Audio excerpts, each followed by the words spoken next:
I got this mini sewing box from the Village of Value for $7.49. Admittedly, it's a little more than I'd usually pay for a thrifted box, but I've been wanting a sewing box like this for ages but could never justify getting a full-sized one, so this was a nice little compromise. On the bottom, I found a name, which I've censored for privacy, as well as an indication that this was a Christmas present from 2002. Inside, I found clues that this was, in fact, used as a sewing box in these buttons wedged under the wood and this magnet strip stuck to the lid, which I assume is meant for holding needles? I'm not totally sure. In the bottom compartment, there was a ridged sheet of plastic meant for holding thin tools. From a quick glance, the box doesn't look too shabby, but a closer inspection reveals that the stacked compartments on the right are quite crooked and don't open or close straight, which I suspect is due to some kind of damage you can kind of see here. The paint and lacquer job also leaves a little something to be desired. On the top, there is some kind of spatter that disrupted the brown paint, and there is also a hard blob near the handle. Based on the halo around the knobs here, it's clear that the box was hastily sprayed, and on the inside you can even see drips of the stuff. The original plan was to sand this all down to bare wood and refinish it, furniture restoration style, but I recently saw my friend do this to a full-sized sewing box and it looked like a lot of work and sanding and dust, and I didn't want to go through that. And also, I already have a lot of brown boxes. I wanted to try something different. So taking inspiration from the various sun moon themed and vintage wooden painted paraphernalia I've collected so far, I've decided that I'm going to give this box a celestial painted makeover. Hi, my name is Emily and I'm an amateur furniture makeover artist. This here is my inspiration. As I said before, I love a celestial sun-moon motif, and also I really wanted this cabinet when I saw it on Facebook, but unfortunately it was a little far away and also it was immediately sold, so this would fulfill my need to have this cabinet. Let's take this box apart. Some of you may be screaming at the screen begging me not to paint over this box, but worry not. It isn't some priceless antique piece. As seen in the intro, the box was likely made in the 2000s, and going by the sloppy spray lacquer job, it is probably a somewhat cheaply made, mass-produced item.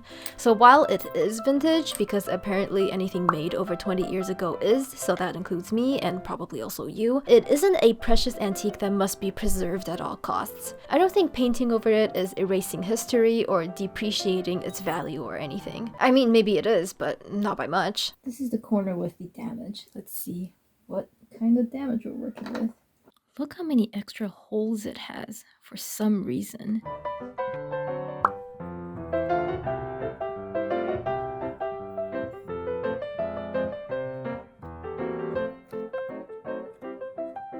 I'm really hoping acetone can get this brown lacquer off. Taking off the hinges proved to be quite a challenge, as all the screwdrivers I had were either too big or too small. Also, some of the teeny tiny screws mysteriously had a lump of metal right in the screw head, so it was impossible to twist them free. I had to break out the big guns. Yes! In the end, 6 screws had to be tossed. And then I began cleaning up the interior. Free needle. Very Caroline-esque. I'll be keeping these as well. Oh, sorry. Don't know if you can see from that angle, but there's another pin stuck right there in the corner. Right, I was gonna test if that magnet strip really was for holding needles. Oh my god, it actually works. I'll be keeping this. I am not going to be keeping this. This is going in the recycling. The next step was, unfortunately, sanding.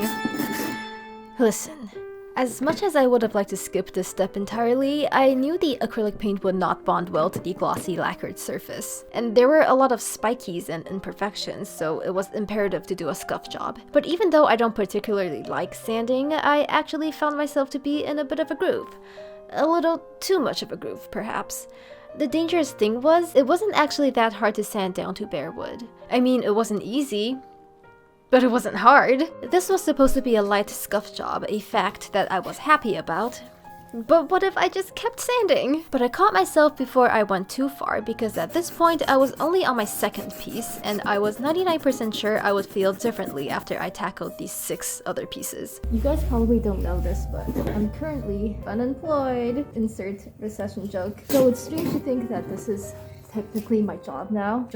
Because I'm not actually making any money off of this right now. But yeah, it's weird that I can just be out here all afternoon sanding things and not be worrying about having to get back to work, because this is my work now.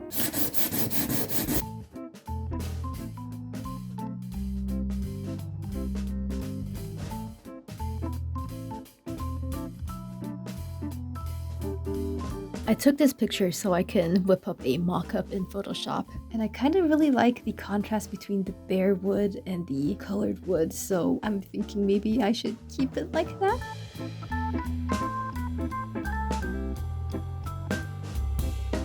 Right, so here's the plan.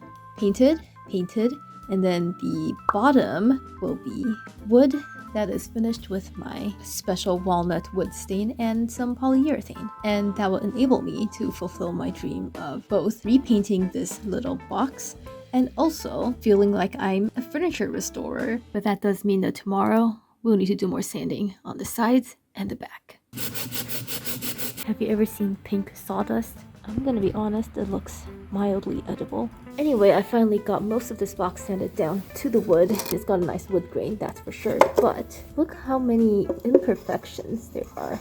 All these strange black stains. I mean, I guess it makes sense for them to... Oh my god, look at that. Look at this. It makes sense for them to not put that much work into the appearance of the wood because they did paint it and lacquer it afterwards, so it didn't matter to them. The bright side is that the front isn't too bad. There's some spots I couldn't get, like the inside curve of the handles. This little tiny little corner here, but I mean, I think it's fine. It'll just add to the aged look. Okay, let's go back inside.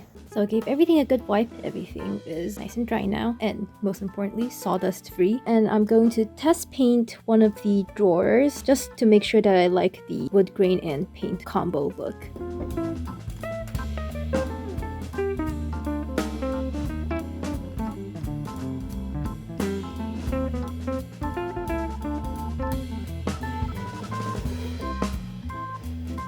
I think I won't truly know if this looks good until I paint all the rest of these pieces as well. The problem is, I think the wood just takes the paint better if it's completely raw. So now I'm trying to decide if I want to spare the effort to sand all of this down to bare wood. I'm not sure if you can tell on camera, but I have 3 layers on this and you can still kind of see the dark brown through it. And the way it lays is very uneven, whereas if it's just on raw wood, like on the top here, it soaks nicely into the wood. Oh man, what am I gonna do? Sanding is officially my enemy again. And yes, I know this whole fiasco could have been avoided if I used some kind of opaque paint primer, but I didn't have any and didn't want to buy any for such a small project. Listen, sanding is a lot of work, but it's free. Anyway, here I am sketching out the design.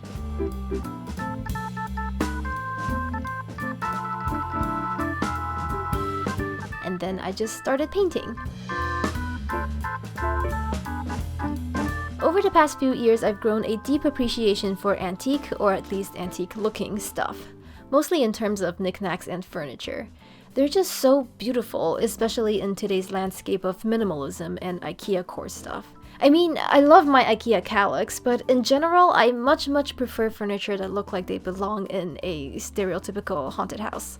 And this was exacerbated, especially by that Rachel Maxey video where she buys a huge apothecary cabinet.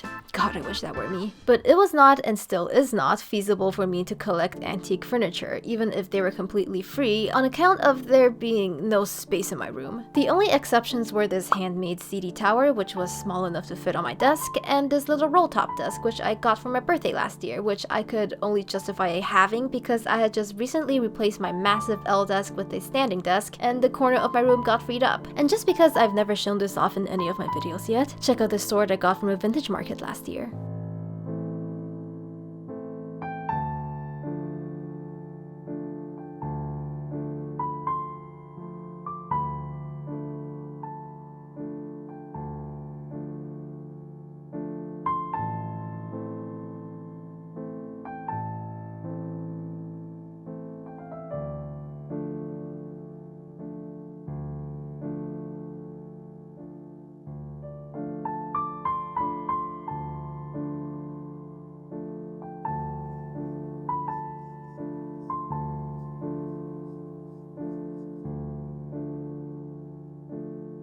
can see how much the original brown paint is still showing through right here and here. So it's a good thing I decided to suck it up and sand it all down. Here you can see me testing out markers and pencil crayons for the moon's facial features and sun rays. Mostly, I wanted to be sure they wouldn't smudge under varnish. It seems like they've all survived fine, but I'm gonna let this sit for a while just to make sure nothing else happens. Now let's do some scary detail work. Of course, ideally, I would have liked to use a paintbrush, but I don't really have a brush that can handle such teeny tiny work, so marker will have to do. I just realized that my reference picture uses dark red paint for the eyes instead of black, and now I don't know what to do. This is the teeniest, tiniest brush I have, and if this doesn't work, then I guess I'll cry or something. I have to remind myself, even if this doesn't look perfect, that's just part of the charm. Okay, here I go.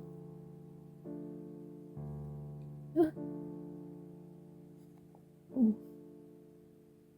Now for the actual eyeball. Okay, let's get the pupil first.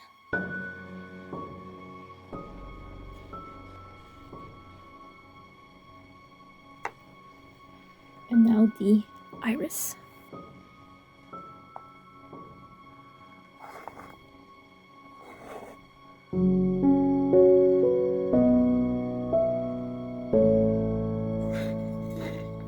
Yay! Does it have eyebrows? Yes, big eyebrow and then a nostril. Okay, let's get those as well. No, I waited too long. No, I need more water. Okay, acceptable. Nostril.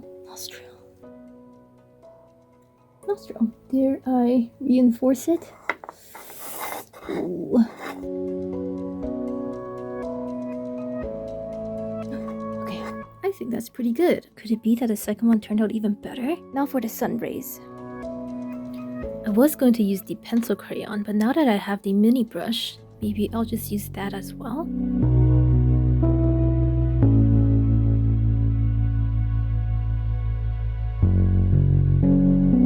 Perfectly imperfect. I also painted the arms a nice daffodil yellow. I was originally thinking of staining them a very dark brown, but I decided a bright color to match the celestial design would look better. Next, it was time to stain the bare parts of the box. But before then, I had to fix this damage, as well as this crack on the corner. For this, I dug out the Sanders dust collector, filled with mystery sawdust, mixed it with wood glue to form a paste, and then just shoved that into the damages. It wasn't a very appealing color, booger green is what I'd call it, but it got the job done, and after sanding it down, it wasn't so bad.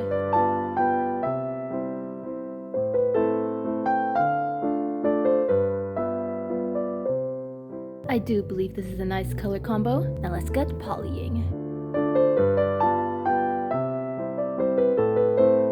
It always amazes me how much prettier wood looks after a layer of poly. While waiting for that to cure, I rigged up this very sophisticated system to lay out the arms for varnishing. Once the poly was cured and I gave it a polish, I painted the top part red. And then, following my inspiration, I added pale yellow dots along these sides.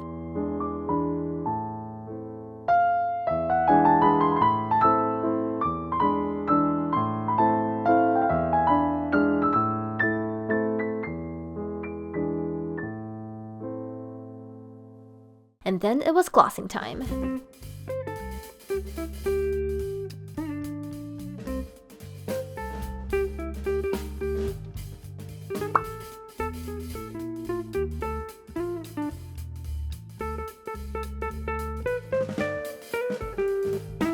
And while that was drying, I tried to remove the brown paint from the hinges. Keyword is try, because acetone did not work and neither did alcohol in any capacity. So I just gave up and went outside to spray the box pieces with a final layer of varnish to remove the tackiness of the Mod Podge.